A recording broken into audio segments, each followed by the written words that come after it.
The roses were still in her hair when he told her to leave. Allowance stood frozen in the center of the bridal chamber, her ivory gown pooling around her feet like spilled moonlight. The room smelled of beeswax candles and fresh linen, scents that would forever after make her stomach turn. She could hear the distant laughter of wedding guests still celebrating 3 floors below, oblivious to the catastrophe unfolding above them. "I don't understand." Her voice emerged as barely a whisper, fractured at the edges. "Hadrian, we just exchanged vows. I know what we did." The Duke of Ashworth stood with his back to her, staring out the window at the moonlit gardens, where, only 4 hours earlier, he had promised to cherish her until death. His shoulders were rigid beneath his dark wedding coat, his hands clasped behind him with white-knuckled tension. That doesn't change what must happen now. Allowance's fingers trembled as they touched the delicate lace of her bodice, lace his mother had insisted upon, lace that had cost more than her father's entire quarterly income. She had felt like a princess wearing it. Now she felt like a fool. What must happen? She hated the pleading quality creeping into her voice, but she couldn't stop it. "What are you saying?" He turned then, and she almost wished he hadn't. His face, that beautiful, aristocratic face she had dreamed about since their first meeting at the Pemberton Assembly, was carved from ice.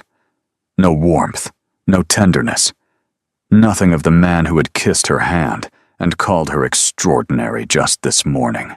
"A carriage is being prepared," he said, each word precise and devastating. "It will take you to the Dowager Cottage at Willowmere. You'll be comfortable there. You'll want for nothing. Except a husband." The words hung between them like poison. Something flickered in his gray eyes. Pain, perhaps, or regret. But it vanished so quickly, Eowyn wondered if she had imagined it. "The marriage will stand," he continued, his tone flat. "You will retain the title, the allowance, and all the privileges of a duchess. But you will not remain here. You will not share my home, my life, or my bed. Those were never part of our arrangement." Arrangement. The word struck her like a physical blow. She had known, of course, that their union was orchestrated by their families. Her father's desperate need for his debts cleared, his mother's relentless pursuit of a bride who wouldn't ask too many questions. But somewhere between the stolen glances and the whispered conversations and the way he had looked at her during their vows, she had let herself believe it had become something more. She had let herself believe he loved her. Was any of it real?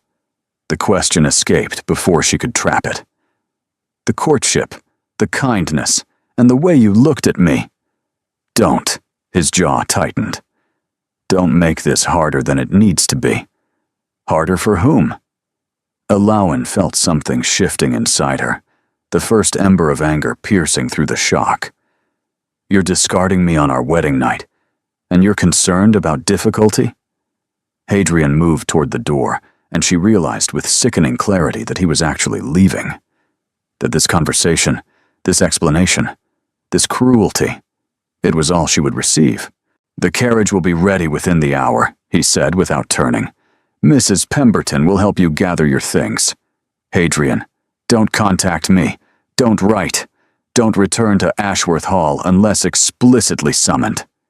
His hand rested on the door frame, and she saw his fingers grip the wood hard enough to crack. This is how it must be. Then he was gone. Allowance stood alone in the bridal chamber, surrounded by flowers and candles, and all the trappings of a wedding night that would never happen. Somewhere in the house, a clock chimed midnight. Below, the guests continued their revelry, toasting the happy couple. She didn't cry. The tears would come later, weeks of them, months of them. But in that moment, she was too stunned for grief. She had one thought, and one thought only. Why? What secret could possibly justify this cruelty? What was the Duke of Ashworth hiding? And why, in the final moment before he disappeared, had his hand been shaking, Willowmere was beautiful in the way that prisons could be beautiful. Elegant, comfortable, and utterly suffocating. 3 months had passed since that devastating night. 3 months of manicured gardens and well-stocked libraries, and servants who called her Your Grace, with carefully averted eyes. 3 months of silence from the husband who had exiled her before their marriage had truly begun. Alawan had stopped counting the days. It hurt less that way. The Dowager Cottage, a misleading term for a residence larger than most country manors, sat on the western edge of the Ashworth estate, close enough to glimpse the main house on clear days, far enough to feel the rejection with every glance. She had taken to walking the opposite direction, toward the village, where no one knew the full extent of her humiliation. Another letter from your mother, Your Grace? Mrs. Pemberton, the housekeeper who had been assigned to manage Alawan's comfortable exile, held out a silver tray with the morning correspondence. The older woman's expression was carefully neutral, but Alawan had learned to read the pity hidden beneath her professional demeanor. Thank you. Alawan took the letters without looking at them. Her mother's correspondence followed a predictable pattern. Cheerful inquiries about her health, delicate references to her father's improved financial situation, and absolutely no acknowledgement of the scandal quietly brewing beneath society's surface. The tongue whispered, of course, they always whispered. But Hadrian's grandmother, the formidable Dowager Duchess Octavia, had managed the narrative with terrifying efficiency. The official story claimed that Alawan had taken ill immediately after the ceremony, requiring country air and rest. A delicate constitution, they said. How fortunate the Duke had such a comfortable property for her recovery. No one mentioned that the Duke never visited. No one mentioned that the bride had been seen weeping in the carriage that spirited her away at midnight. No one mentioned anything at all, because the Dowager Duchess had made it exquisitely clear that speculation would not be tolerated. There's another letter as well, Mrs. Pemberton said carefully. From Lady Delphine. Alawan's heart clenched. Delphine was Hadrian's younger sister, the only member of the Vance family who had shown her genuine kindness. They had become close during the courtship, sharing books and secrets and dreams. Delphine had been thrilled about the marriage. She had no idea what her brother had done. I'll read it later. Alawan set the letters aside, unable to face Delphine's warmth when her own heart felt like frozen ground. Is there anything else? Mrs. Pemberton hesitated, a rare occurrence. There is a visitor, Your Grace. He arrived just now, and is waiting in the morning room. Alawan's pulse stuttered. A visitor? Lord Marcellus Thorne. He says he's acquainted with your family. The name struck a chord of memory. Marcellus Thorne, her cousin twice removed, a charming rogue she had met briefly at her debut 3 years ago. He had been kind to her then, complimentary without being improper, amusing without being crude. She had liked him. But why was he here? Did he state his purpose? He mentioned concern for your well-being, Your Grace, given your situation. So the whispers had reached even distant relations. Wonderful. Alawan considered refusing the visit. She had refused everything else. Dinner invitations from curious neighbors, calls from local gentry, even a tentative letter from Hadrian's mother requesting an audience. But something about the prospect of human contact, of a friendly face from her former life, made her chest ache with longing. Show him in, she said, and bring tea. Marcellus Thorne entered the morning room like sunshine breaking through clouds, golden-haired, green-eyed, and grinning with the easy confidence of a man who had never been discarded by anyone. Cousin Alawan. He swept into a dramatic bow. Or should I say, Your Grace, look at you, elevated to Duchess and tucked away in this charming cottage. How wonderfully mysterious. Lord Thorne, she managed a small smile despite herself. I didn't expect to see you. Marcellus, please. We're family." He settled into a chair without waiting for invitation, his long legs stretching out carelessly. And I didn't expect to hear that my favorite cousin had married a duke and promptly vanished from society. Naturally, I had to investigate. There's nothing to investigate. I've been unwell. His green eyes, clever eyes, she noticed now, sharper than his casual manner suggested, studied her face. "You look perfectly healthy to me. Pale, perhaps. Thinner than I remember. But not ill." Alawen's composure cracked slightly. "Marcellus, I'm not here to interrogate you." His voice softened, the teasing quality fading. "I'm here because I heard whispers, cousin. Troubling whispers. And I wanted to make sure you were all right." "What whispers?" He leaned forward, suddenly serious. "That the Duke of Ashworth married you for reasons that had nothing to do with affection. That he sent you away within hours of the ceremony. That something is very, very wrong with this arrangement." Alawen's chest constricted. She should deny it. She should maintain the polite fiction that protected everyone involved. Instead, she heard herself whisper, "It's all true." Marcellus's expression hardened into something almost dangerous. "Then we have much to discuss, because I've also heard whispers about why. Whispers involving secrets the Duke would kill to protect." Before Alawen could respond, Mrs. Pemberton appeared in the doorway, her face ashen. "Your Grace, forgive the interruption, but there's been a development." "What development?" "The Duke of Ashworth." The housekeeper swallowed hard.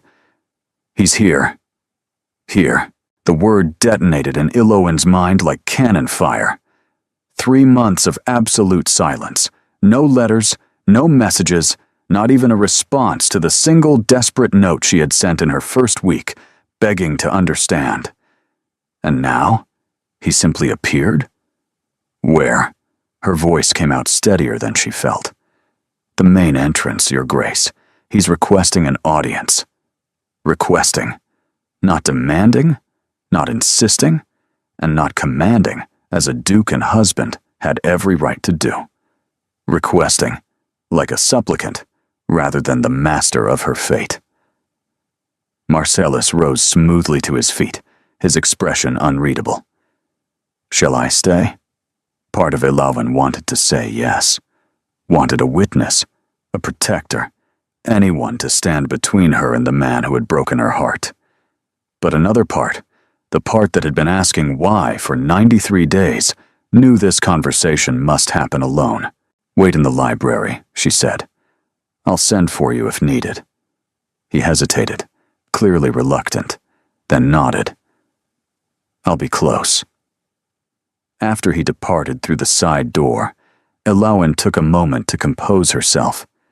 She smoothed her lavender morning dress, one of the dozens that had arrived unbidden from London modistes, her husband's silent attempt at appeasement.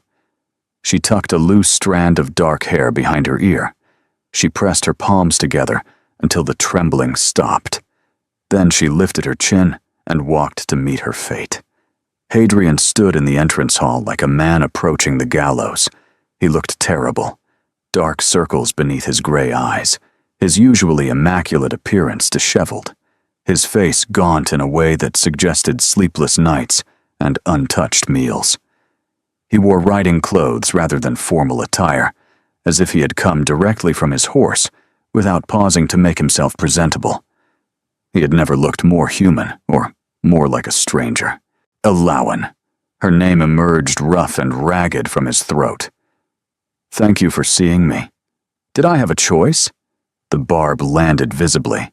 He flinched, a muscle jumping in his jaw. "You always have a choice. I've ensured that at least." How generous. The acidic tone surprised her.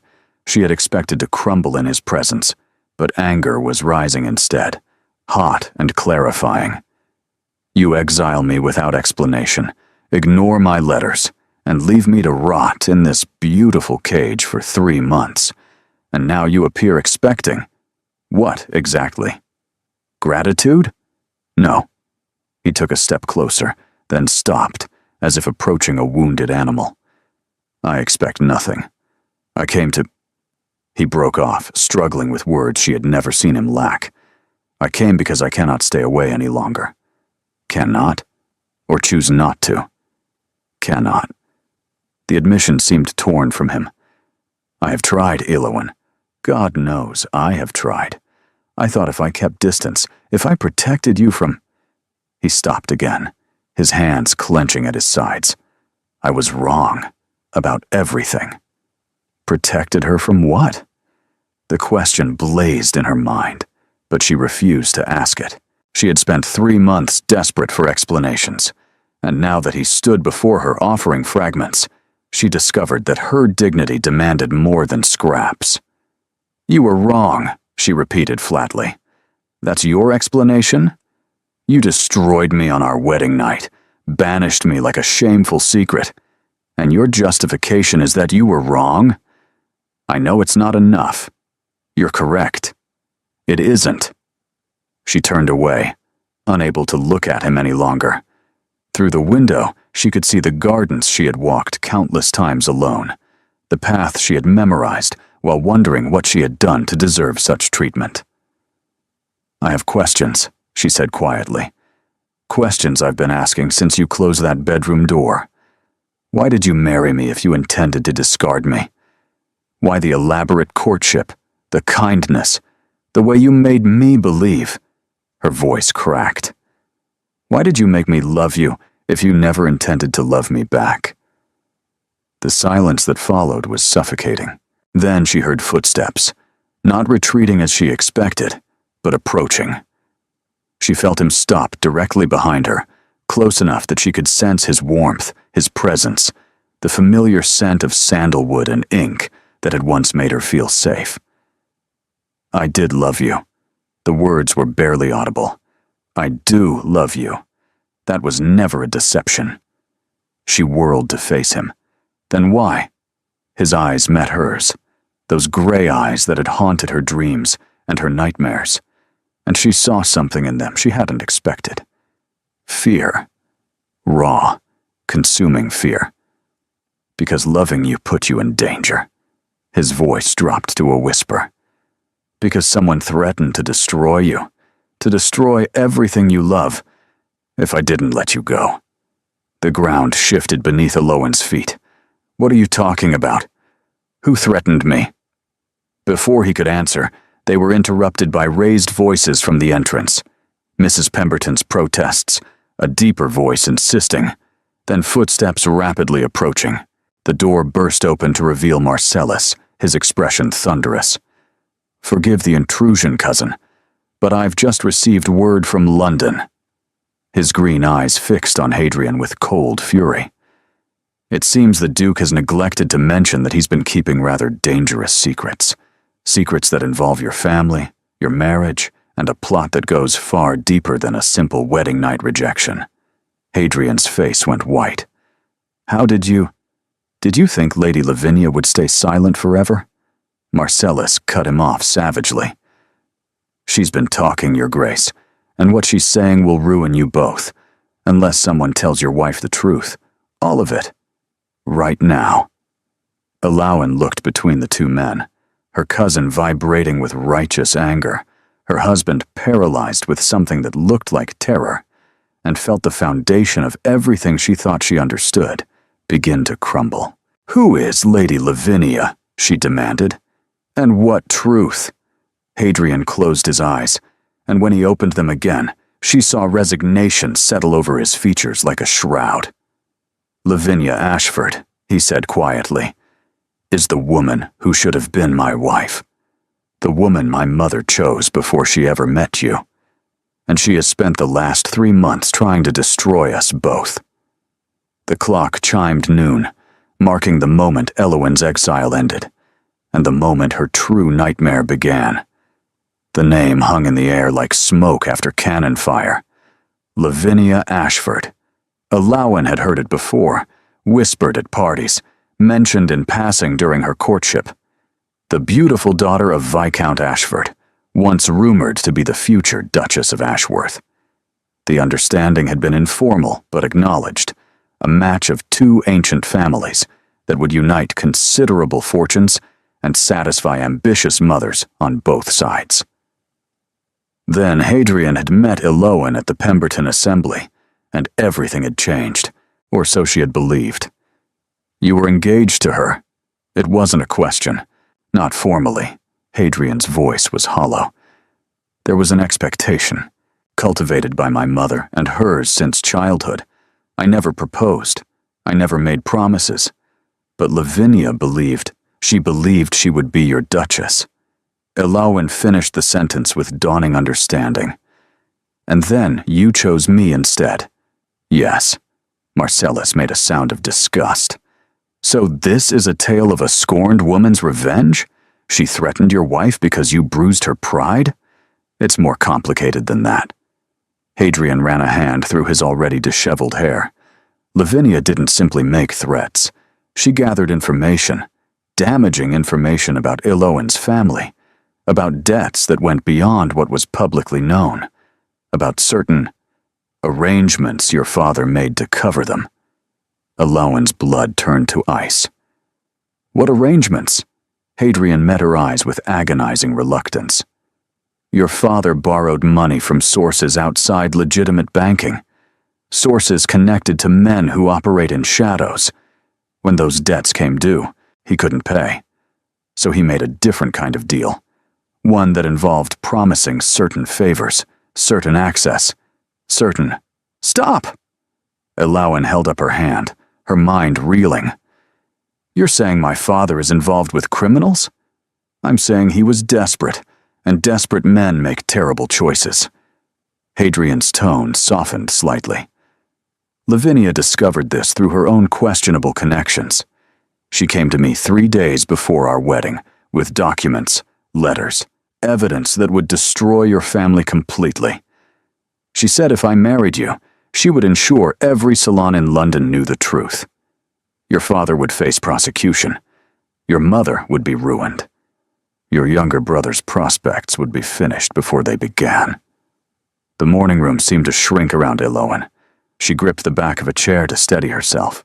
So you married me anyway, she said slowly, piecing together the horrible logic, and then sent me away to protect me from the scandal she would unleash. If you weren't with me, if the marriage appeared to be a failure, she would have no reason to follow through. Hadrian's voice cracked. A discarded bride is already humiliated. What pleasure would there be in destroying her further? I believed that distance would satisfy her, that she would see my misery and consider it sufficient punishment. And did she? Marcellus demanded. The silence that followed was answer enough. She wants more, Eloan realized. That's why you're here. Something has changed. Hadrian nodded, his expression grim. She's grown impatient with my suffering. Last week, she sent word that unless I annul the marriage and propose to her by month's end, she'll release everything. Not just your father's secrets, all of it, including correspondence that implicates me in covering up what I knew. Correspondence you wrote. Forged, but convincingly so. His hands clenched into fists. She's been planning this for months, perhaps years. I underestimated her completely. Eloan absorbed this revelation, turning it over in her mind like a poisoned jewel. Her husband had exiled her to protect her. He had endured 3 months of separation and society's whispered speculation to shield her family from destruction. It was noble in its way, tragically, infuriatingly noble. It was also unforgivable. You made this decision alone, she said quietly. You decided my fate without consulting me. You let me believe I was worthless, unwanted, disposable, all to play the martyr. I know what you were trying to do. She straightened to her full height, something hardening in her chest. And I know what I'm going to do now. Both men stared at her. "If this woman wants a war," Alawan said, her voice steady as steel, "then she'll have one. But not on her terms. On mine." She turned to Marcellus. "You said you have information, resources, connections of your own." He nodded slowly, a spark of admiration igniting in his green eyes. "Then we fight together." She looked at Hadrian, letting him see the transformation occurring within her, the frightened bride becoming something far more dangerous. "All of us. But understand this, husband. I will not be protected from my own battles. I will not be sheltered or silenced or sent away again. If you want to stand with me, you'll stand beside me. As an equal." His gray eyes searched her face for a long moment. "Agreed," he whispered. "Good." Alawan moved toward the door with newfound purpose. "Then let's begin. Tell me everything about Lady Lavinia Ashford, and everything she's afraid of." To understand what Lavinia threatened to destroy, one must first understand what had been built. Alawan had not always been cynical about love. Once, she had been a girl who pressed flowers and dreamed of grand romance. That girl had walked into the Pemberton Assembly 6 months ago, wearing a borrowed dress and her mother's old pearls, expecting nothing more than an evening of mediocre dancing and watered-down punch. She had not expected him. Hadrian Vance, Duke of Ashworth, had been standing near the tall windows when she entered, half hidden in shadow, as if reluctant to participate in the festivities surrounding him. Alawan had noticed him immediately, not because of his title, which she didn't yet know, but because of his stillness. In a room full of peacocks preening and posturing, he stood like a statue, watching everything with gray eyes that seemed to see too much. Their first conversation had been an accident. She had retreated to the same shadowed corner to escape a persistent suitor with wandering hands, and found herself standing beside the brooding stranger. Hiding? His voice had been low, almost amused. "Strategic repositioning," she had countered. "You?" Contemplating the existential despair of mandatory social functions. She had laughed, actually laughed, surprised by the unexpected wit beneath his serious exterior. He had smiled then, transforming his severe features into something almost boyish, and she had felt the ground shift beneath her feet. They had talked for 2 hours, about books, about philosophy, about the absurdity of society's expectations. He had listened to her opinions, actually listened, not merely waited for his turn to speak. He had asked questions that made her think. He had looked at her like she was fascinating rather than merely decorative. By the time he revealed his identity, she was already half in love. The courtship that followed had been everything she had dreamed of. He sent books instead of flowers, annotated with his thoughts in the margins. He arranged private viewings at galleries and debated art with her for hours. He took her to his family library and let her lose herself among the shelves, never rushing her, never bored by her enthusiasm. "You're different," he had told her one afternoon, watching her examine a rare first edition with reverent hands. "You actually see things. Most people just look." "Most people aren't paying attention," she had replied. "They're too busy performing to actually experience anything." His eyes had darkened with something intense, something that made her pulse quicken. "And you? Do you perform?" "Only when I have to." She had met his gaze boldly. "Right now, I don't have to." The kiss that followed had been her first, soft and questioning and impossibly tender. She had melted into him, and he had held her like she was something precious, something worth protecting. Now, standing in the drawing room of her comfortable prison, Alawan wondered how much of that had been real. All of it? She startled. She hadn't realized she had spoken aloud, hadn't heard Hadrian enter the room where she had retreated to gather her thoughts. He stood in the doorway, still disheveled, still haunted, watching her with desperate intensity. Every moment we shared was real, he continued. Every conversation, every touch, and every word I spoke to you. None of it was pretense. Then how could you do it? The question emerged raw and bleeding. How could you stand in our bridal chamber and speak to me like I was nothing? Like I was an inconvenience to be managed? He crossed the room slowly, stopping an arm's length away, close enough to touch, but respecting the distance she had established, because I had to make you believe it. His voice fractured. If I had shown any weakness, any hesitation, you would have fought. You would have insisted on staying, on facing Lavinia together. And I couldn't. He broke off, struggling. I couldn't risk you, your family, everything you love. So, you destroyed me instead. I destroyed myself. The correction was fierce. Every night since, I have lain awake remembering your face when I said those words. Every morning, I have woken, reaching for you, only to find emptiness.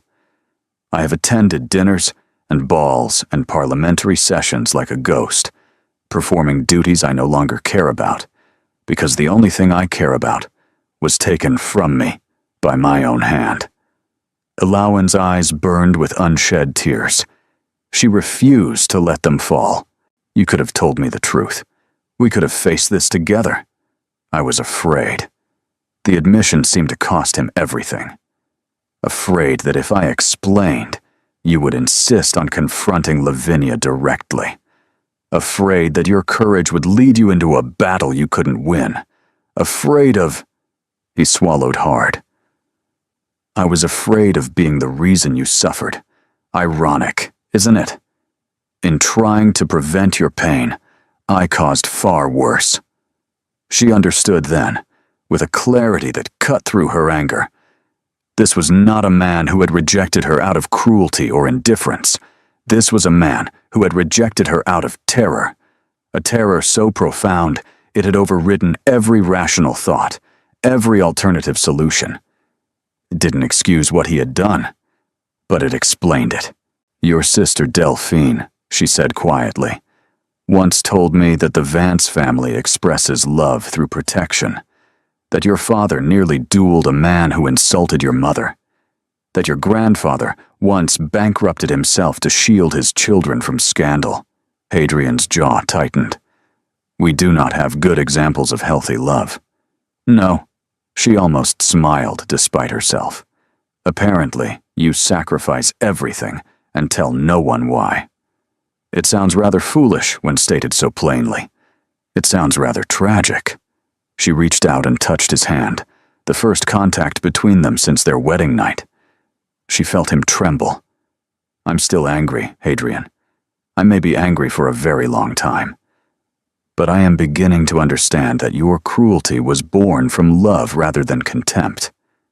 His fingers curled around hers, holding gently, as if she might shatter. I will spend the rest of my life making this right, he whispered, if you let me. First, we survive. She squeezed his hand once, then released it. Then we discuss what comes after. The drawing room door opened, and Marcellus appeared with a folded paper in his hand. I've just received word from my contacts in London, he announced grimly. Lady Lavinia is hosting a ball 3 weeks from now. Every important name in society will attend. And she's been telling people that the Duke of Ashworth will be making a very special announcement that evening. Hadrian went pale. She's forcing my hand.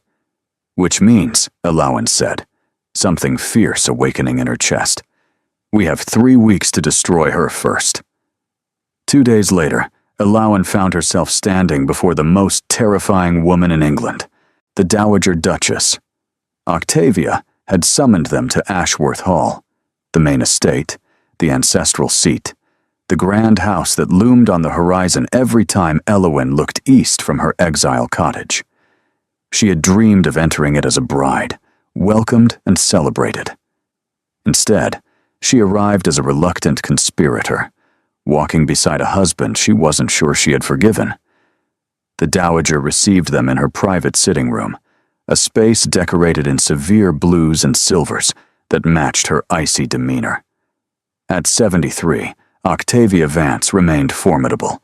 Silver hair swept into an elaborate style, posture perfect despite her age, eyes sharp enough to flay a person's soul from their body.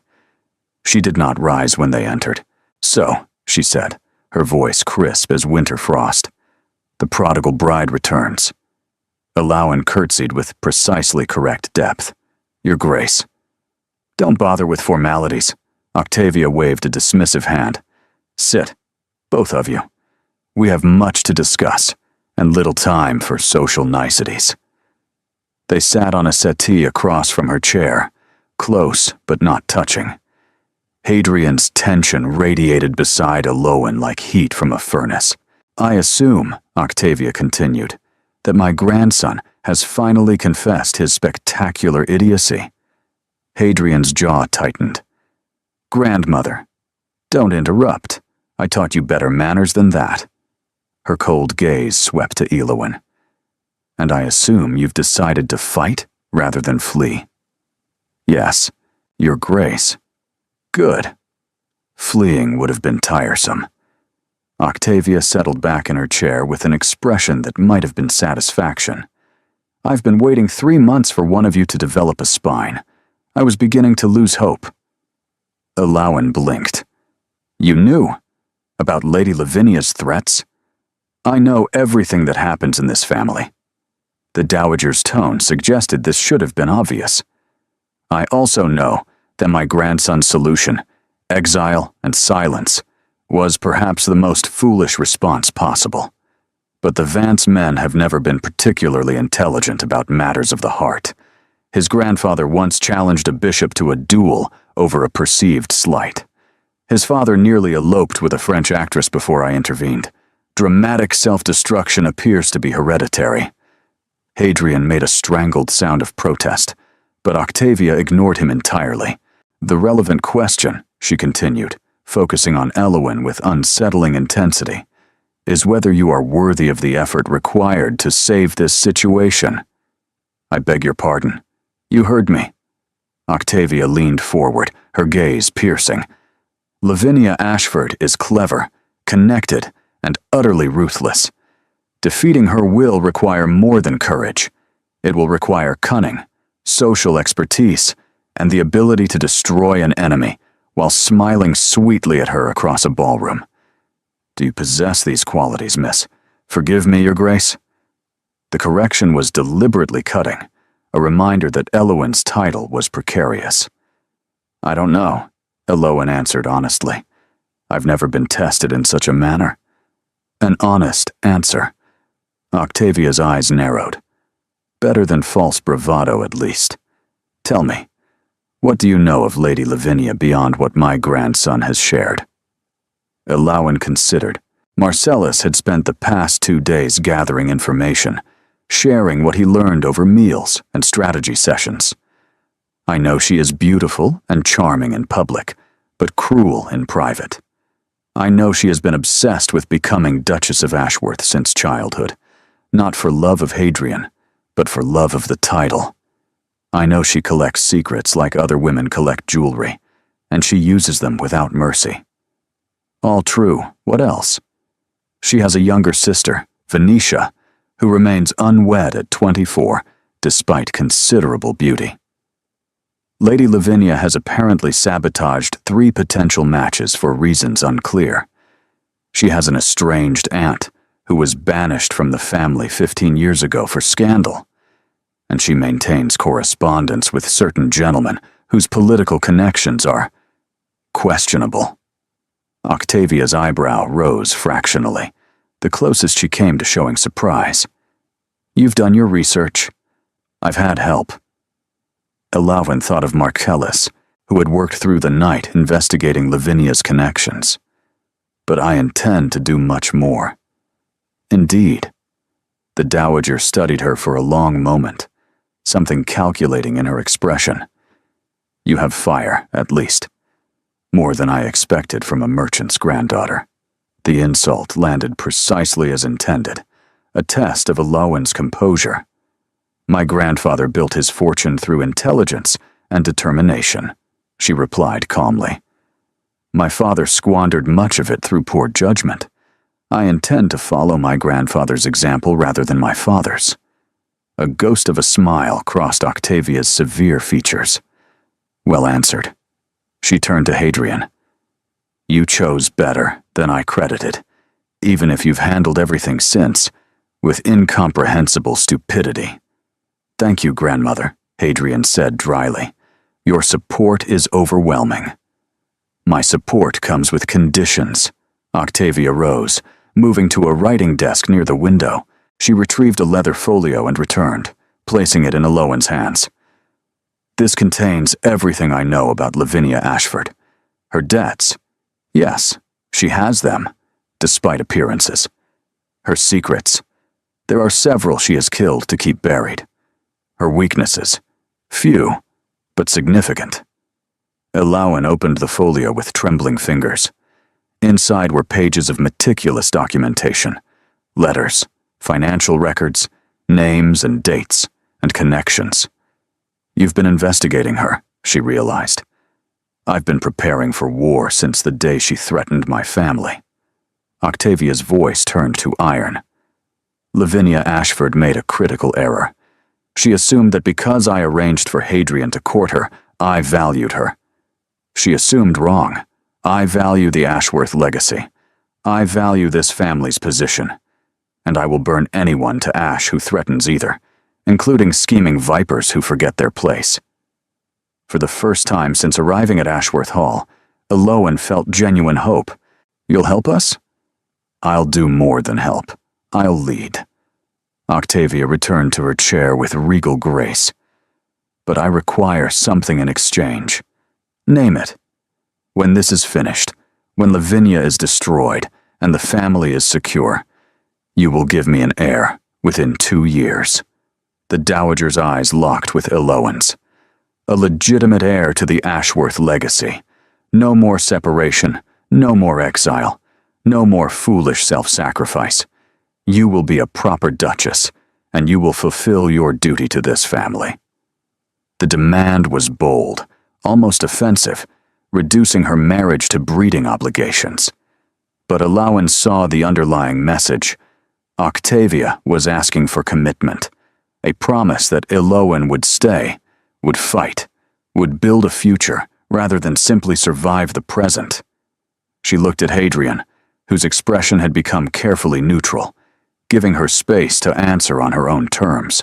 If we survive this, Eloan said slowly, and if my husband and I can rebuild what was broken between us, then yes, I will give you your heir.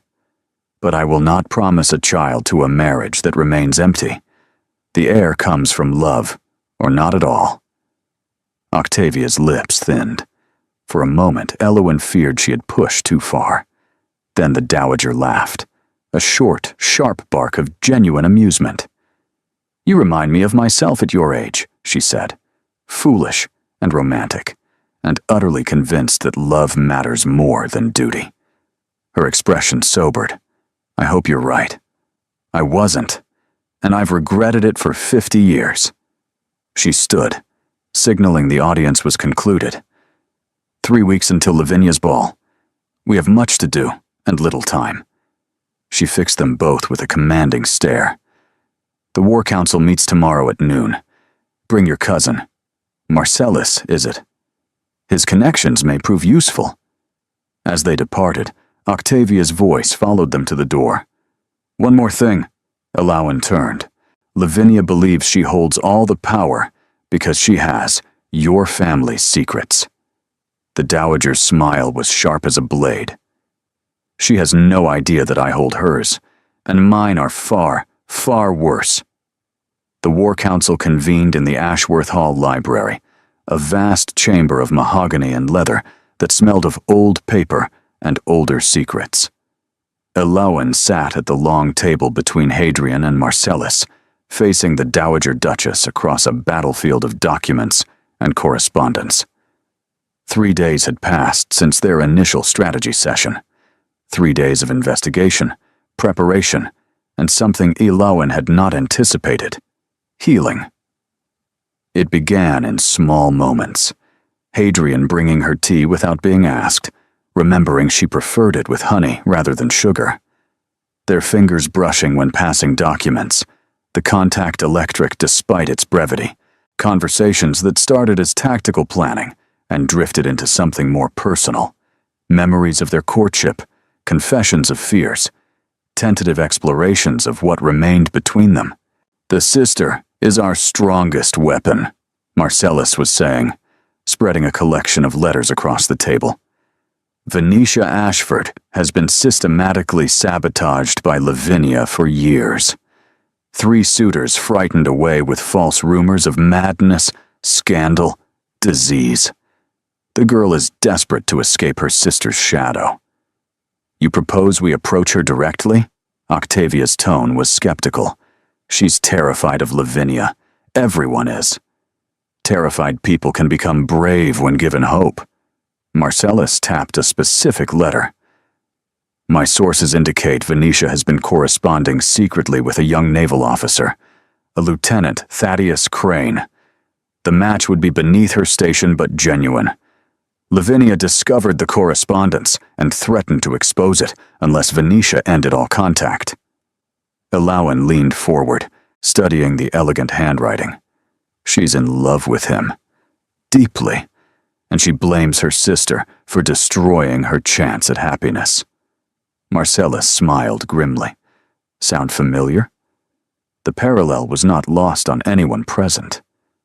"If we could offer Venetia protection," Elowen said slowly, the plan forming in her mind. "Guarantee her marriage to Lieutenant Crane, regardless of Lavinia's interference.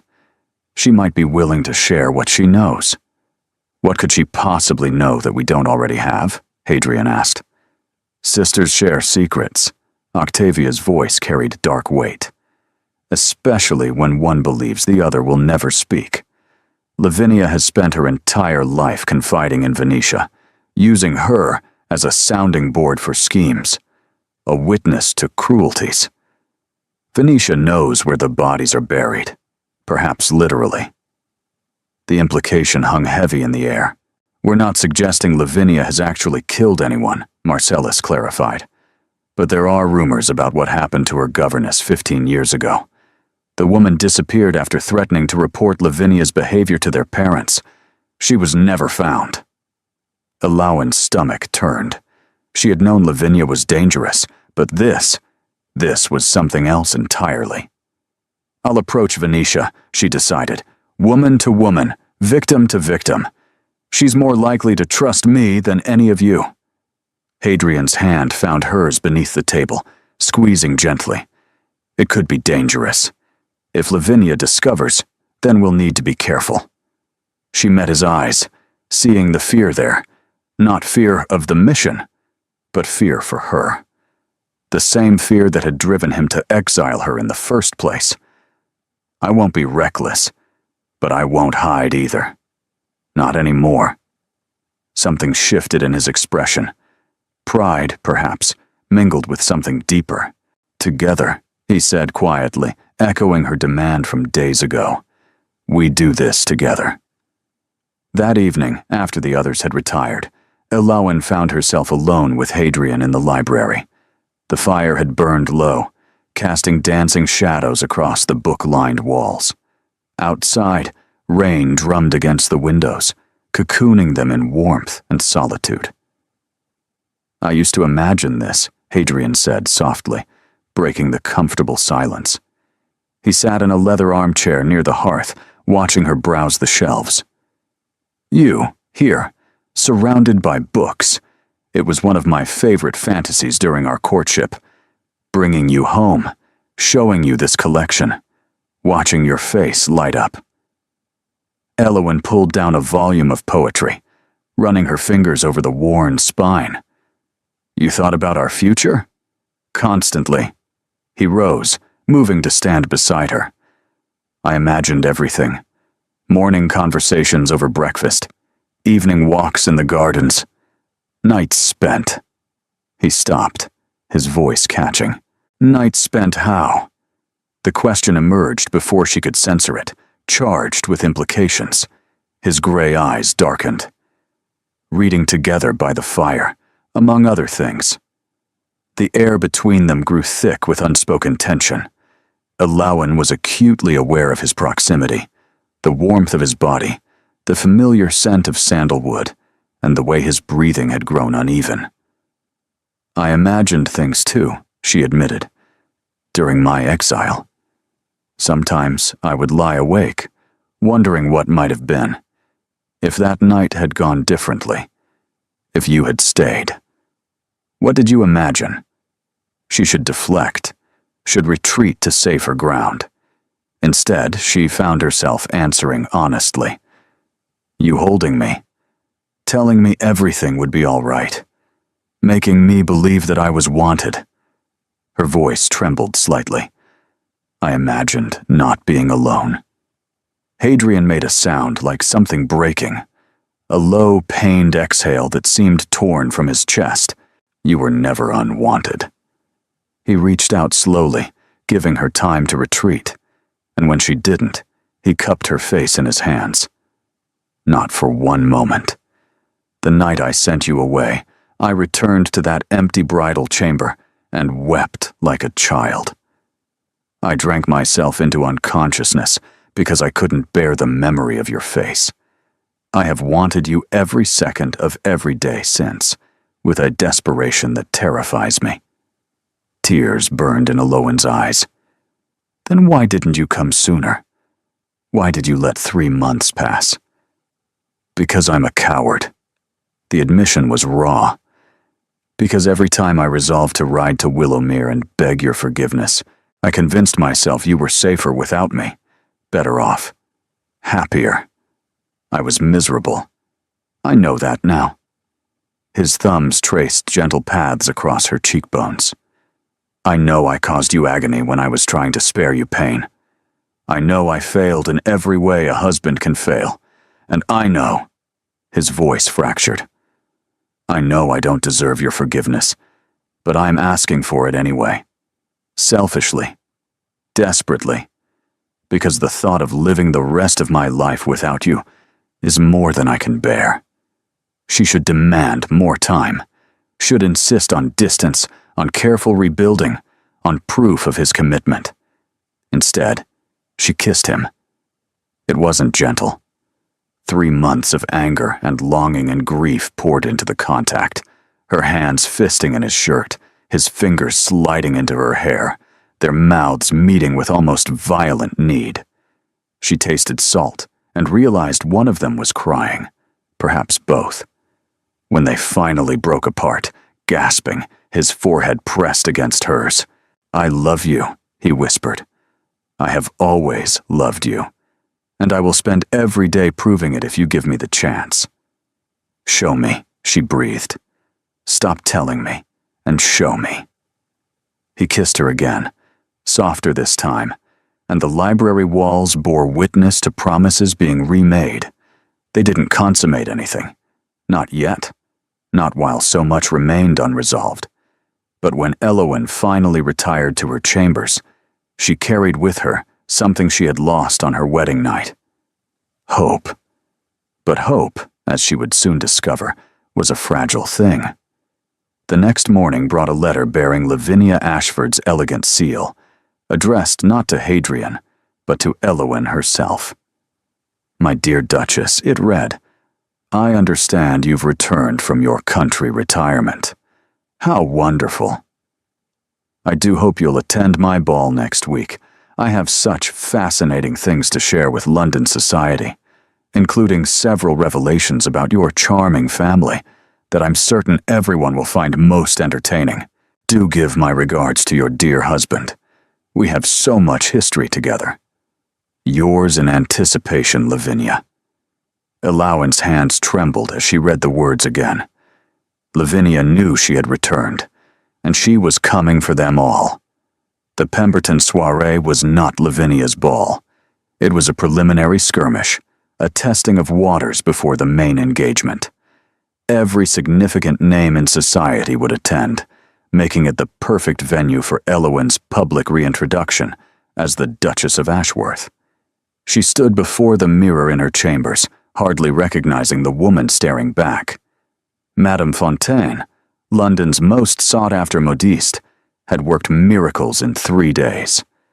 The gown was a masterpiece of midnight blue velvet and silver embroidery, cut to emphasize Eloan's figure while remaining impeccably tasteful. Sapphires borrowed from the family collection adorned her throat and ears. Her dark hair was swept into an elaborate arrangement that required 14 pins and Alice's most determined efforts. She looked powerful. She looked like a duchess. She felt like a fraud about to be exposed. "You're stunning." Hadrian appeared in the doorway, resplendent in formal evening wear. The sight of him still affected her, perhaps more now than before, when she understood what they had nearly lost. "I'm terrified," she admitted. "That makes 2 of us." He crossed to stand behind her, meeting her eyes in the mirror. "But we face this together. Whatever happens tonight, you're not alone. What if they see through me? What if I make some terrible mistake? Then we'll survive it." His hand settled on her shoulders, steadying. "The Tun has survived far worse scandals than an imperfect curtsy. What matters is that we present a united front. Let them see a duke who adores his duchess, and half the battle is won." "Does he?" The question slipped out before she could stop it. "Adore her?" Hadrian turned her gently to face him, his expression fierce with sincerity. "He worships her. He would burn empires for her. He lies awake at night memorizing the sound of her laughter and the way she wrinkles her nose when she's thinking." His voice dropped to a murmur. "He is the luckiest man in England, and he knows it." Eloan's eyes grew wet. Flatterer? Truth-teller? He pressed a kiss to her forehead. "Now come. Let's show society what happens when they underestimate the Duchess of Ashworth." The Pemberton residence blazed with light, carriages queuing along the street as London's elite arrived in their finery. Eloan's heart hammered as their carriage rolled to a stop, but Hadrian's hand found hers, anchoring her. "Remember," he murmured, "you belong here, not because of my name, but because of who you are." They descended together, Hadrian tucking her hand into the crook of his elbow with easy possessiveness. The footman announced them with ringing clarity. "His Grace the Duke of Ashworth, and Her Grace the Duchess of Ashworth." Every head in the entrance hall turned. Eloan felt the weight of 100 gazes, curious, judgmental, and calculating. Whispers erupted like fire catching in dry grass. She heard fragments, finally appeared. Country illness. What really happened? Lavinia must be furious. She lifted her chin and smiled. The Pembertons greeted them with excessive warmth, clearly delighted to host such a dramatic social moment. Lady Pemberton's eyes sparkled with barely contained excitement as she welcomed them, already planning what she would tell her friends tomorrow. "Your Grace, you look absolutely radiant," she gushed. "The country air clearly agreed with you." "It had its moments," Eloan replied smoothly, "though nothing compares to London society." They moved into the ballroom, and Eloan spotted Lavinia immediately, a golden-haired vision in crimson silk, surrounded by admirers. Their eyes met across the crowded room. Lavinia's smile sharpened into something predatory, her gaze flickering to Hadrian with possessive assessment before returning to Eloan. "You don't belong here," that look seemed to say. "Everyone knows it." Eloan smiled back, serene as a saint. "Try me." The evening unfolded like a carefully choreographed battle. Lavinia made no direct approach. She was too clever for that. But her influence manifested in subtle cuts. Conversations that stopped when Eloan neared, turned backs from certain matrons, a young debutante's poorly concealed giggle about provincial pretenders. Eloan weathered each slight with grace, never allowing her composure to crack. But the real victory came on the dance floor. When Hadrian led her into the first waltz, every eye followed. He held her closer than strictly proper, his attention focused entirely on her, as if the crowded ballroom had ceased to exist. "They're watching," she murmured. "Let them." His grip tightened slightly. "Let them see a man completely besotted with his wife. Let Lavinia see what she'll never have." They moved together with natural grace, the product of lessons during their courtship, and something deeper, an instinctive connection that made anticipating each other effortless. "You're an excellent dancer," she observed. "You're an excellent partner." His gray eyes warmed with affection. "Though I confess, I'm distracted." "By what?" "By wondering when I can properly kiss you again without causing a scandal." Heat flooded her cheeks despite herself. "Hadrian, I've spent 3 months dreaming of kissing you," he continued, voice low and intimate. "Library kisses were a good start, but I have extensive plans for when this evening ends." "How extensive?" "I've written lists." She laughed, actually laughed, surprised and delighted, and saw Lavinia's expression across the room freeze into something ugly. The waltz ended, but the message had been delivered. The Duke of Ashworth was utterly devoted to his wife, and no amount of scheming would change it. Later, while Hadrian was cornered by political acquaintances, Elowen found herself approached by an unexpected figure, a young woman in pale pink silk, her blonde beauty marred by anxious shadows beneath her eyes. Venetia Ashford. "Your Grace," Venetia said quietly, glancing around nervously. "Might I have a word? Privately?" Elowen's pulse quickened. "Of course." They slipped onto a small balcony overlooking the gardens. The night air was cool against Elowen's heated skin, carrying the scent of roses and distant rain. "I know what my sister is," Venetia said without preamble, her voice trembling. "I know what she's planning, and I know you're trying to stop her. How do you know that? Because I've been watching. Because I've spent my entire life watching Lavinia destroy anyone who threatens her position." Venetia's eyes glistened with unshed tears.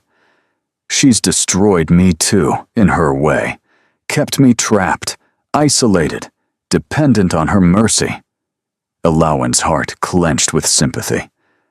"The naval officer, Lieutenant Crane." Venetia flinched. "You know about Thaddeus." "I know your sister threatened to expose your correspondence unless you ended contact." Elowen reached out, taking the younger woman's hands. "I also know that you deserve happiness, regardless of what Lavinia wants. No one defies Lavinia and survives. Perhaps no one has tried hard enough." Elowen squeezed gently. "Help us, Venetia. Tell us what you know. In return, I swear on my life that we'll protect you, and will ensure your lieutenant is waiting for you when this is over." Venetia's face crumpled with conflicting emotions, hope, fear, desperate longing. "She keeps records," she whispered finally. "Everything she uses against people, letters, ledgers, evidence of debts and secrets and sins. She stores them in Father's old hunting lodge, 3 miles from the estate. She thinks no one knows. But you know. I followed her once, years ago." Venetia's voice dropped lower. "There are documents there that could destroy her, including proof of what really happened to our governess. Miss Holbrook didn't disappear. Lavinia arranged for her removal." The implication was chilling.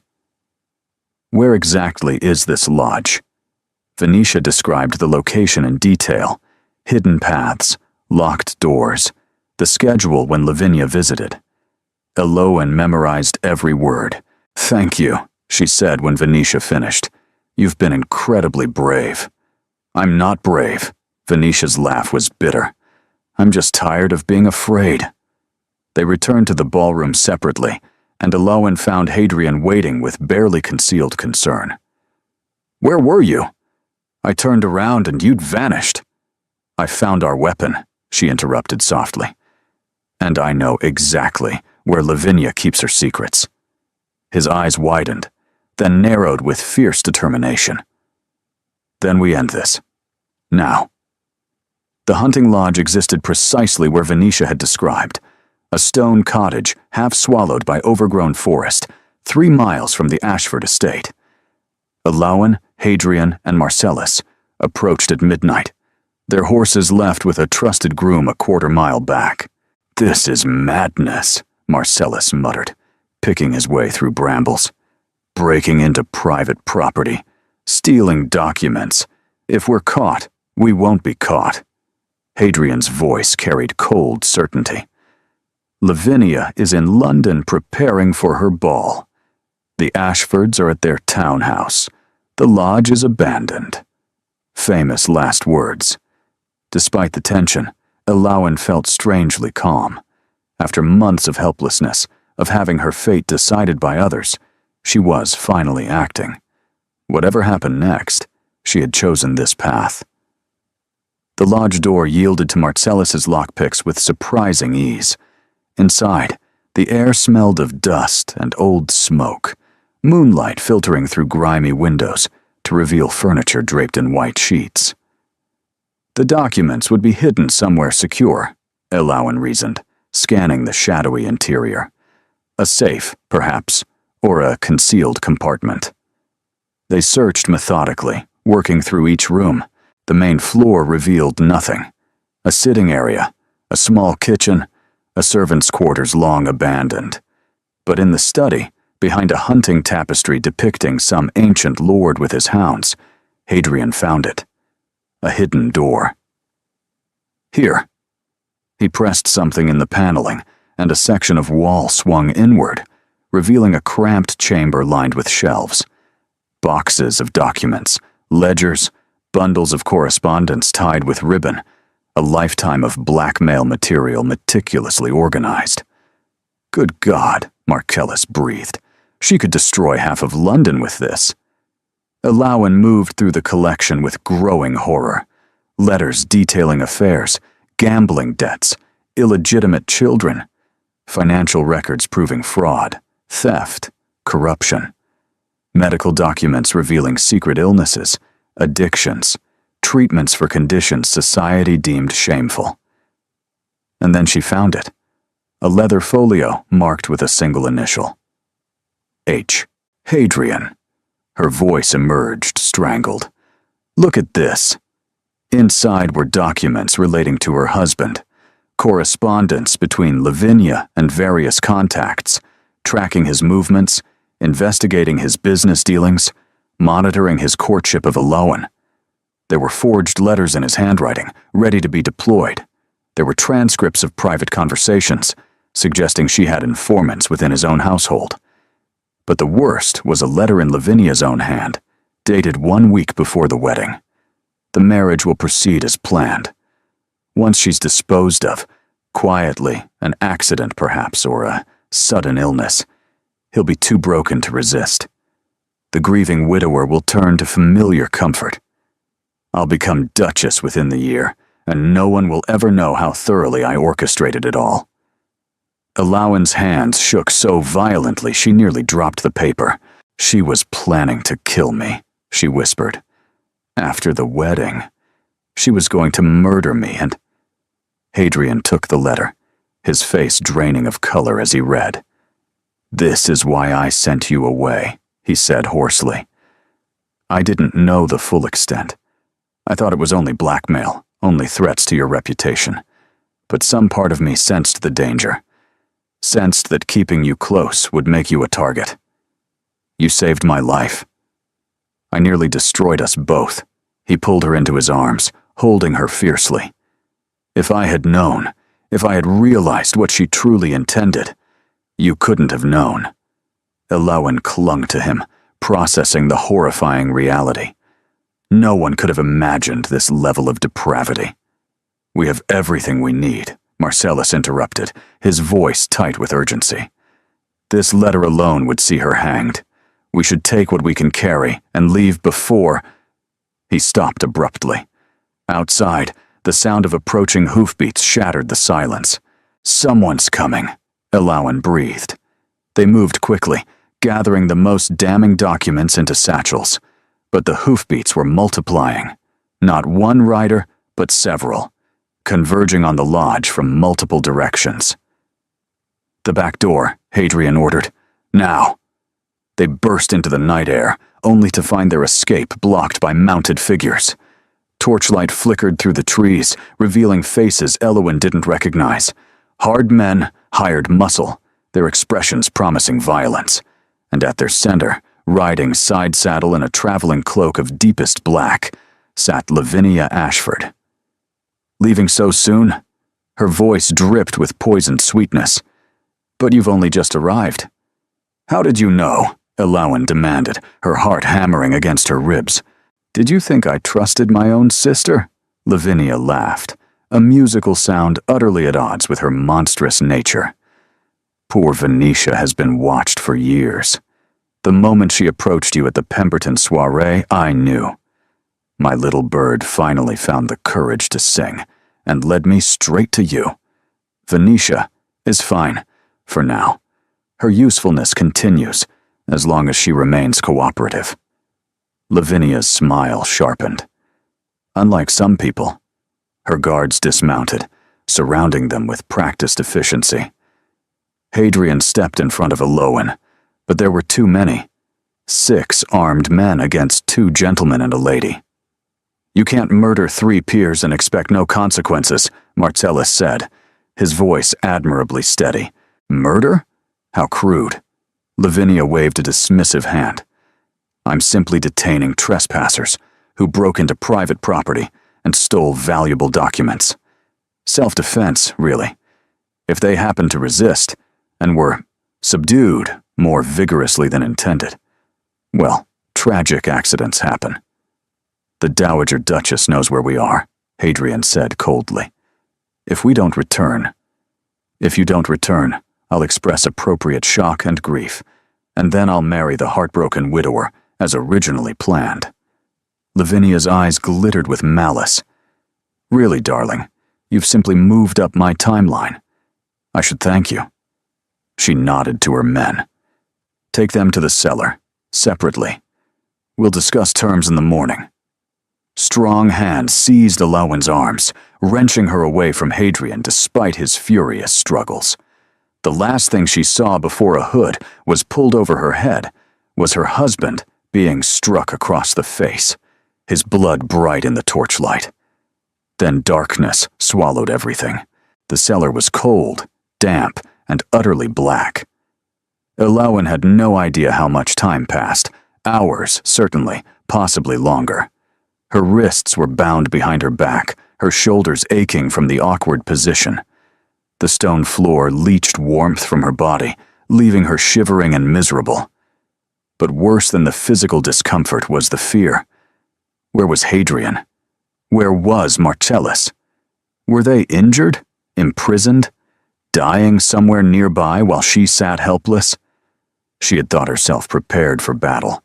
She had imagined confrontation, social warfare, verbal sparring in ballrooms. She had not imagined this. Brutal, criminal, deadly. Lavinia wasn't just willing to destroy reputations. She was willing to destroy lives. The door scraped open, and Elowen squinted against the sudden light of a lantern. Lavinia descended the steps with the casual grace of someone entering a drawing room rather than a dungeon. "Comfortable? Where is my husband?" "Alive, for now." Lavinia set the lantern on a crate and crouched before Elowen, studying her with clinical interest. "You know, I almost admire you. Most women in your position would be weeping and begging. You're simply waiting. What do you want?" "What I've always wanted. The title, the position, the power." Lavinia's voice hardened. "I was promised the Ashworth Duchy from childhood. My entire life has been shaped toward that single goal. And then you appeared, some nobody from nowhere, and he looked at you like you were the sun itself. You're insane. I'm practical." Lavinia stood, her silk skirts rustling. "Hadrian will sign annulment papers. You'll disappear quietly. Accident, illness, unfortunate carriage crash. Within a year, the grieving Duke will remarry, appropriately this time, and order will be restored. He'll never agree. He'll agree to anything if your life depends on it. Lavinia's smile was terrible. That's always been his weakness, you know. That stubborn, romantic devotion. I tried to use it against him once, threatened you to control him. But threatening from a distance lacks impact. Having you physically in my power. She paused thoughtfully. Much more effective. She moved toward the stairs, then turned back. I'll give him until morning to decide. Your life for your marriage. If he refuses, well. Her shrug was elegant and cruel. There are worse things than quick deaths. I'll let you imagine what they might be. The door closed. The darkness returned. And somewhere above, Elowen heard her husband screaming her name. Time blurred into a nightmare of cold and darkness and fear. Elowen drifted in and out of consciousness, her exhausted mind conjuring fragments of memory. Hadrian's face on their wedding day. The library kiss. His voice saying, "I worship her," tangled with visions of Lavinia's smile and the sounds of distant violence. When the door opened again, she barely had strength to lift her head. But it wasn't Lavinia who descended the stairs. It was Hadrian. He looked destroyed, blood caked at his temple, his clothing torn, his face a mask of bruises. But his gray eyes blazed with desperate intensities as he crossed the cellar in 3 strides and fell to his knees before her. "Elowen." His hand shook as they cupped her face, his voice breaking. "God, Elowen." "How?" Her throat was raw, her voice barely audible. "How are you here?" The Dowager. He was already working at her bonds, fingers fumbling with the knots. "She sent men when we didn't return by midnight. Marcellus managed to escape during a guard change, raised the alarm." The ropes fell away, and Elowen gasped as blood rushed back into her hands. "Lavinia's men fled when they saw the Ashworth guards approaching. She's gone, vanished into the night. But we'll find her." "She wanted you to sign annulment papers." Elowen's voice cracked. "She threatened—" "I know what she threatened." Hadrian's arms came around her, pulling her against his chest with desperate tenderness. "I would never have signed. Never. Not for any threat, any torture, any price. She would have killed me. She would have tried." His voice turned to flint. "And I would have burned the world to ash to save you. I would have murdered every man between us with my bare hands.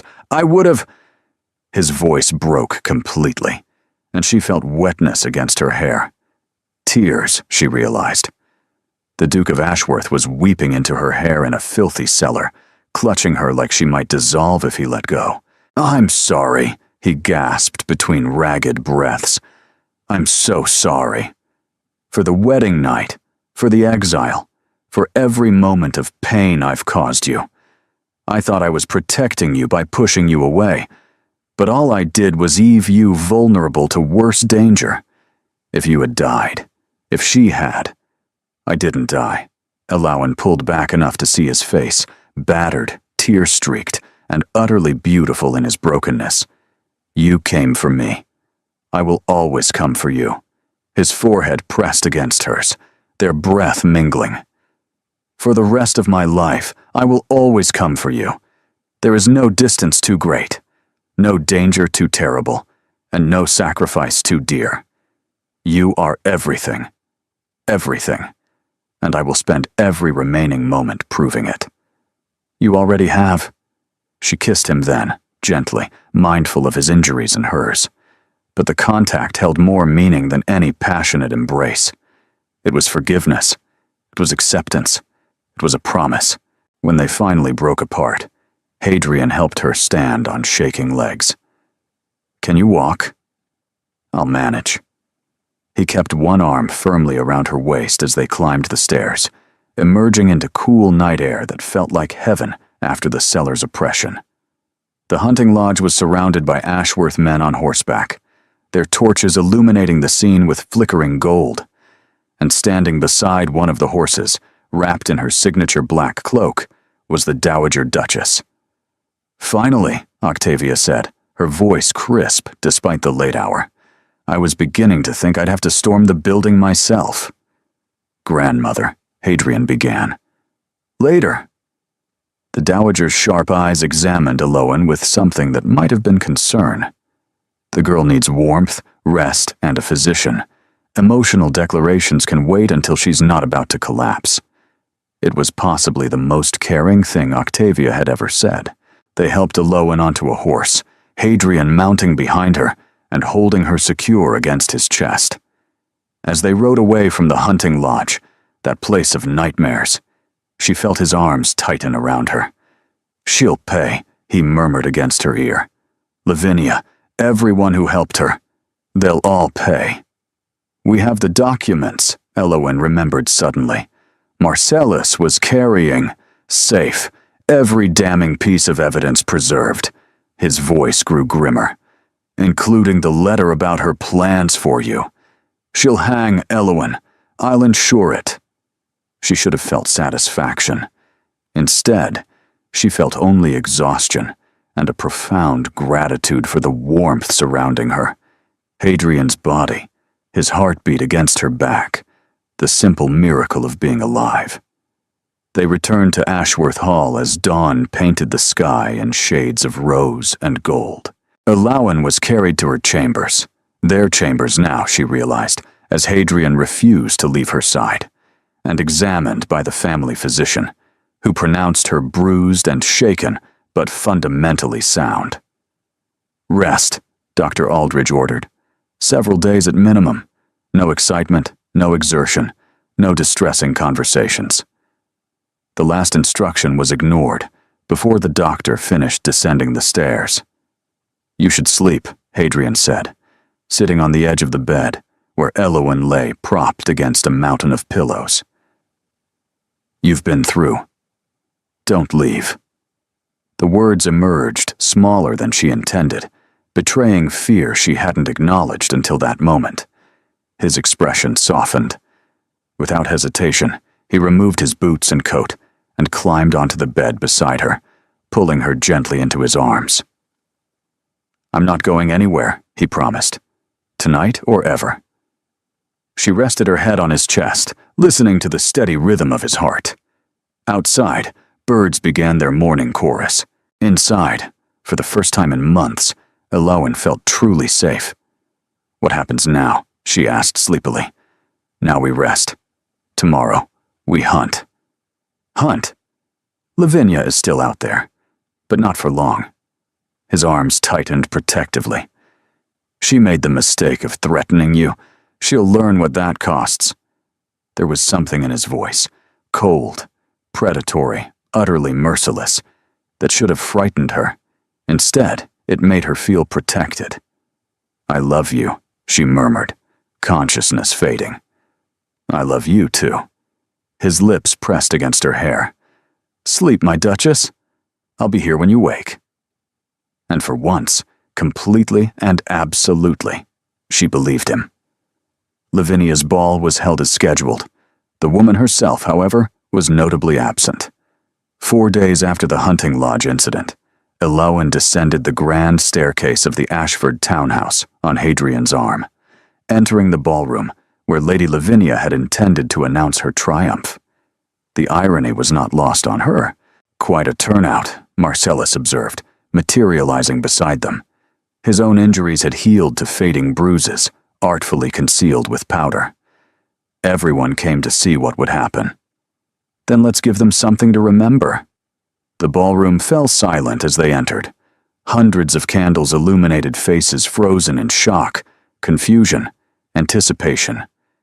At the far end of the room, Viscount Ashford stood with his wife, their expressions pale and strained. The Dowager Duchess had orchestrated everything with terrifying efficiency. Hadrian led Eloan to the center of the floor, then turned to address the assembled guests. His voice carried effortlessly, honed by years of parliamentary speeches. "I apologize for the unconventional entrance," he began, but I understand there was to be an important announcement this evening. Given Lady Lavinia's unexpected departure, I thought it only fitting that her guests receive some explanation. Murmurs rippled through the crowd. Many of you have speculated about my marriage, about why my wife spent several months in the country, about the nature of our relationship, about various rumors Lady Lavinia was kind enough to circulate. His voice turned to iron. Tonight, you will learn the truth. Over the next 20 minutes, with the Dowager's legal advisors standing by, Hadrian presented the evidence. Letters documenting blackmail, financial records proving extortion, testimony from Venetia, who stood trembling beside her Lieutenant Crane, finally free from her sister's control. And finally, damning above all else, Lavinia's own written plans for Elowen's murder. The room's shock was palpable. Lady Lavinia Ashford fled 3 days ago when her schemes were discovered, Hadrian concluded. She is currently being pursued by the authorities on charges of blackmail, conspiracy, attempted kidnapping, and solicitation of murder. Anyone with information about her whereabouts is encouraged to come forward. He turned to Elowen, extending his hand. My wife is not a provincial nobody who tricked her way into a title. She is the bravest, most remarkable woman I have ever known. She faced a monster and survived. She uncovered a conspiracy that threatened dozens of families. She refused to be broken by cruelty or exile or fear. His voice softened, meant for her despite the listening hundreds. And I am the luckiest man in England to call her mine. He kissed her hand, a gesture both formal and intimate, and the ballroom erupted. Later, Elowen would remember fragments, the flood of congratulations, the tearful embrace from Venetia, the Dowager's single nod of approval worth more than 1,000 words, and Delphine rushing through the crowd to embrace her with fierce joy. She would remember the Ashfords slinking away in disgrace, the whispered promises to share whatever they knew if it meant escaping their daughter's shadow. But mostly, she remembered Hadrian beside her through it all, his hand never leaving hers, his eyes never straying from her face. The war was over.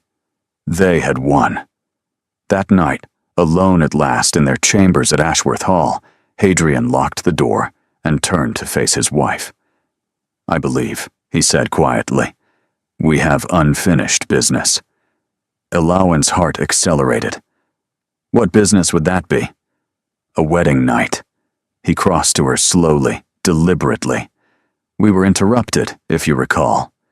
I recall. He stopped before her, close enough to touch, not yet touching. I sent you away in this room. I said terrible things.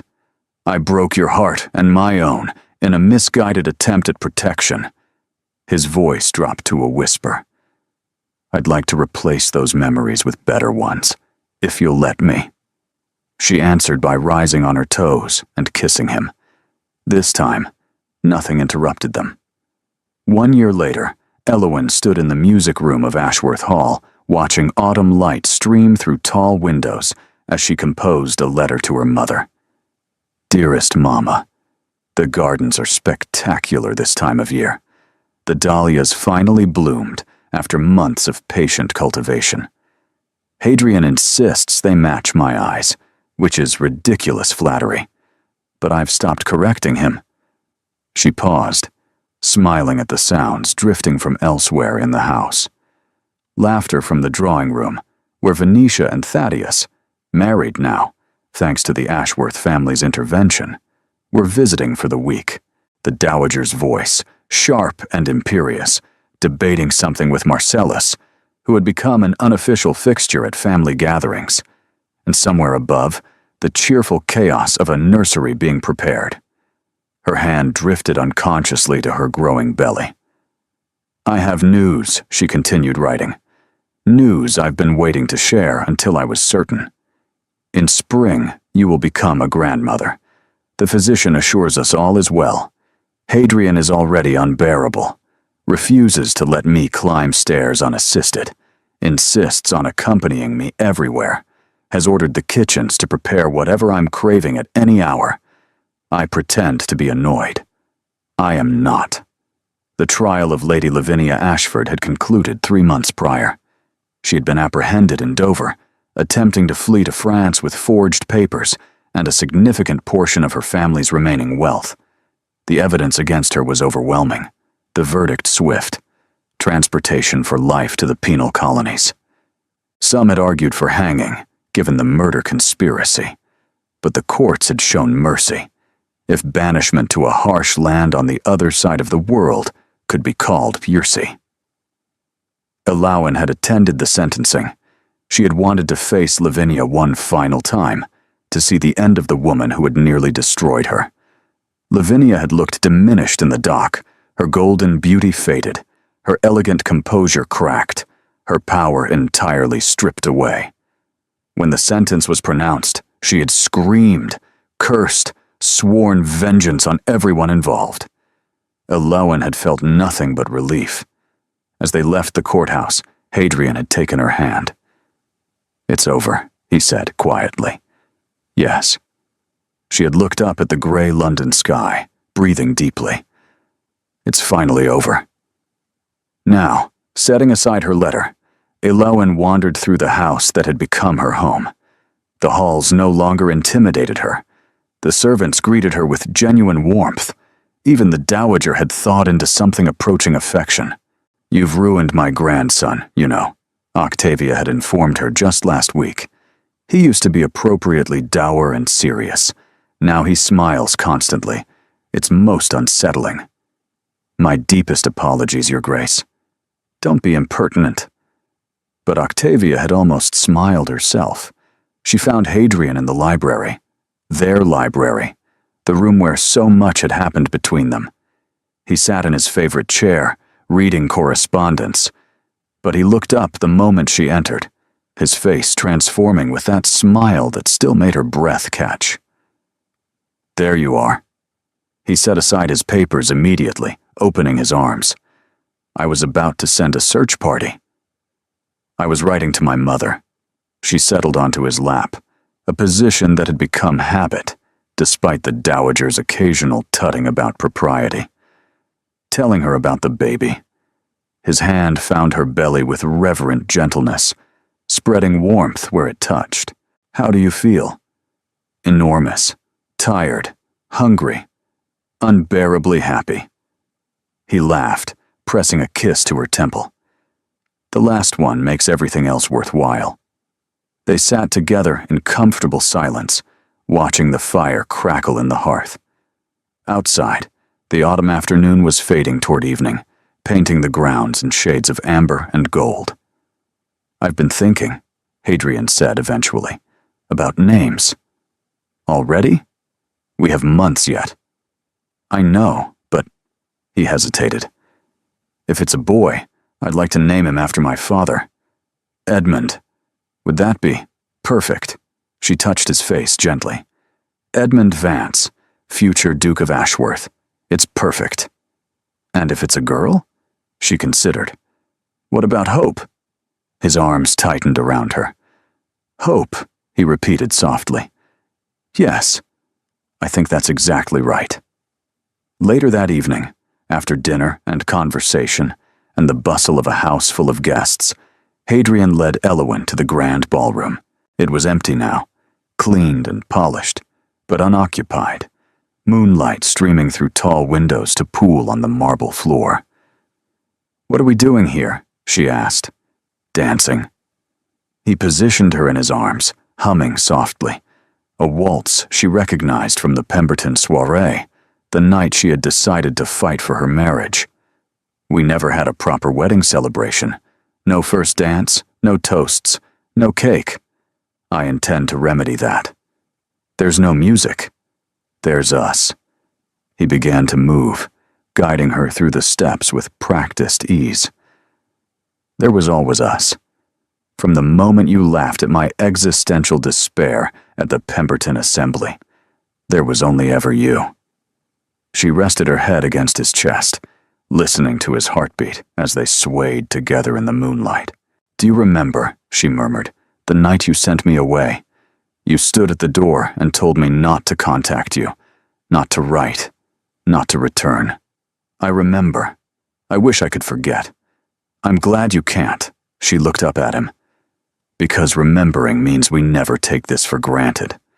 What we have, what we almost lost, it's precious precisely because we know how easily it could have been destroyed. His gray eyes shimmered with emotion. When did you become so wise? Somewhere between exile and attempted murder, I suspect. Trauma is educational. He laughed, but there were tears in it too. The good kind, the healing kind.